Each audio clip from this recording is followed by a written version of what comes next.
Hey, it's your girl Kiki. I'm back at you with another reaction video. Guys, this was a really cool one. This is when Michelle Obama unleashes on Trump, guys. It's a must-see takedown. All right, guys. So y'all stay tuned. A president has to have immunity. And the other thing is I did nothing wrong. We did nothing wrong. I mean, the bars are different for people in life. That I've learned. This is the thing about being an other. You learn how to be excellent all the time because you can't be less than. Other people can. Other people can be indicted a bunch of times and still run for office. Oh, that's gonna hurt! Not a single lie told. If you've taken a peek at the Hill site, formerly known as Twitter recently, you'd likely have seen Michelle Obama is trending, with a lot of the MAGA crowd up in arms like she wore a tan pantsuit. But as is usually the case, they're furious that she spoke the truth, citing the clear and blatant double standard in how even in the highest office of the land, there's a clear juxtaposition here. In fact, Joe Biden could be prosecuted for trying to stop this man from becoming the next president of the United States. While appearing on Jay Shetty's podcast, the former First Lady opened up about her fear of the upcoming election and what is at stake, and without naming names, referred to a certain childlike figure in chief who still, despite countless indictments, being found liable of sexual assault, is somehow still the frontrunner for the GOP. You know, are we moving at all fast enough? What are we doing about education? Are people going to vote? And why aren't people voting? Are we too stuck to our phones? I mean, those are the things that keep me up because you don't have control over them. And you wonder, where are we in this? Where are our hearts? What's going to happen in this next election? I am terrified about what could possibly happen because our leaders matter. Who we select, who speaks for us, who holds that bully pulpit. It affects us in ways that sometimes I think people take for granted. The fact that people think that government, does it really even do anything? And I'm like, oh my God, does government do everything for us? And we cannot take this democracy for granted. White House tests you in ways that you never anticipated. And the fact that we came out as a family, as individuals, the four of us, me and our two daughters, that was us. That was our values, our compassion. Did you hear Michelle Obama? You can't just pop off and just start running off at the mouth. And you're our leader. You're supposed to be a leader. Come on, guys. Michelle Obama is telling the truth. Anyway, guys, let's check it out. We'll chop it up a little later. She's telling the truth, guys. Passion, our smarts, our strategy that got us through.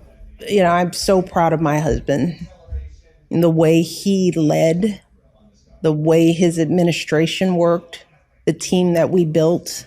So proud of everyone. I may have diverted from the question, but beautiful. Please continue. I think that's because of who we are. And I know that now. I can see it in your eyes and feel it from your words. Like it must be hard, like knowing that, I got to stop right here, guys. She's speaking. She is speaking. She is telling the truth, especially for women, not Black African-American women, not Caucasian women, not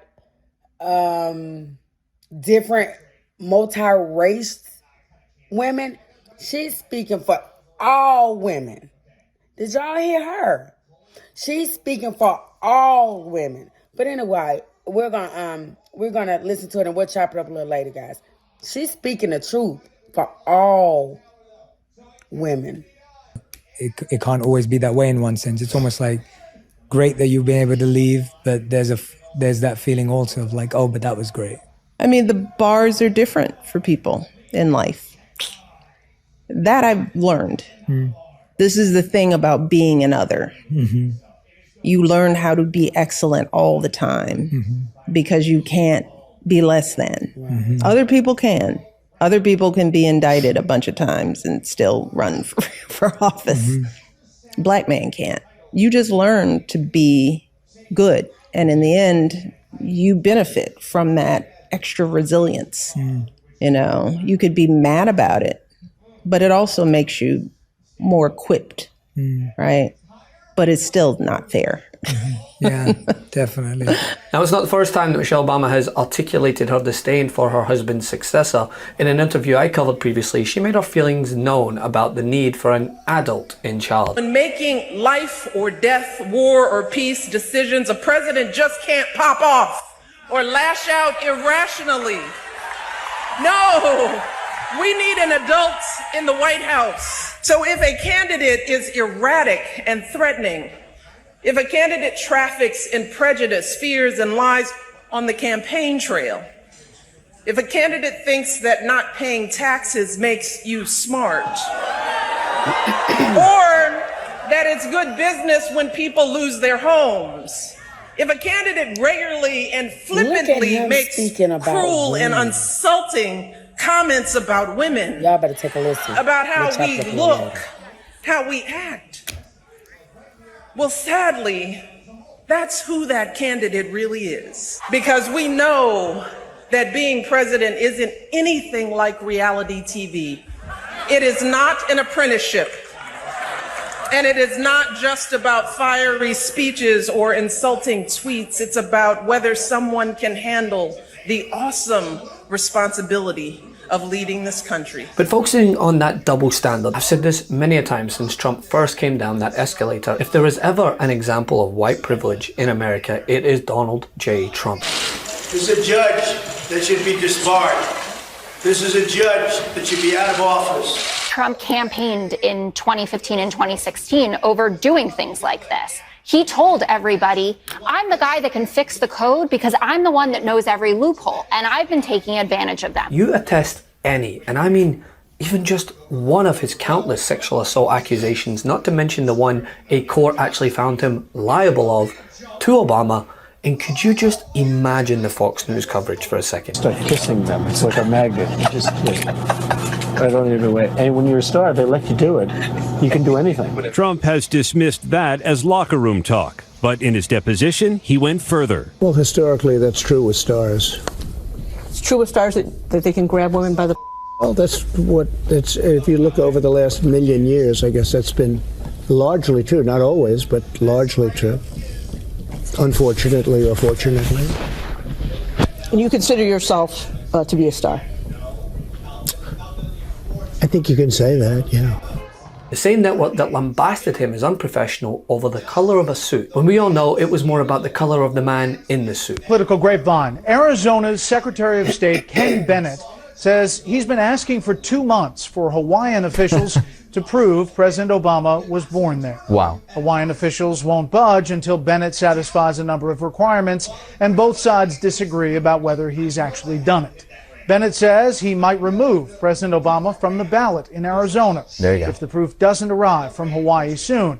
A move Democratic critics say is politically calculated and aimed at capturing support from a fringe group of Republicans as Bennett weighs a run for governor. Trump spearheaded the birther theory, as brazen a racism as you can get, and it didn't deter a single supporter of his. You a birther, Donald? Okay. Let me just tell you, I was a really good student at the best school. I'm not like a smart guy, okay?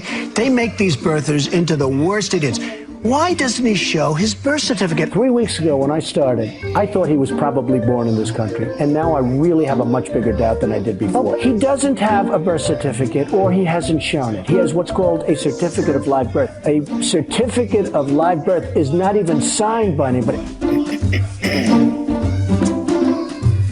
I still question that he was born in the United States, do you? I have no idea. You don't believe him? I would. I'd love to believe him. You know what? I'll tell you what. I think he'd do a great service. Even at this point? Well, I don't know. Was there a birth certificate? You tell me. Nor has the countless indictments, the mishandling of classified documents, and even now, as the Epstein files are released and conservatives are climbing over themselves to scream about Bill Clinton, they're just looking past the fact that Trump is included in the same witness allegations. High-profile names were mentioned in a batch of documents released yesterday pertaining to the crimes of convicted sex offender Jeffrey Epstein. 40 exhibits in the settled case against longtime Epstein confidant Ghislaine Maxwell were made public last night. Maxwell was sentenced to 20 years in prison last year for recruiting teenage girls to be abused by the late billionaire. But the documents were related to an earlier lawsuit against her for civil defamation. Among those named in the more than 800 pages yesterday were former presidents Donald Trump and Bill Clinton, though they are not accused of any wrongdoing.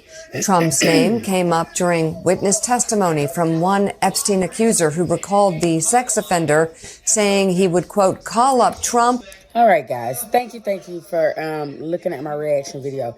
This is crazy. He can get away with anything because he Donald Trump. But he's questioning Barack Obama and Miss Michelle Obama. Come on, guys. That is some crap. Come on. Now, seriously, that's not cool at all. Anyway, guys, thank y'all for tuning in to my reaction video. Yes, guys. Thank you. Guys, look, I need you to like, comment, and subscribe to my YouTube channel, Kiki Reviews. Guys, come on in. Hit that red button, guys. All right. Thank you. Peace.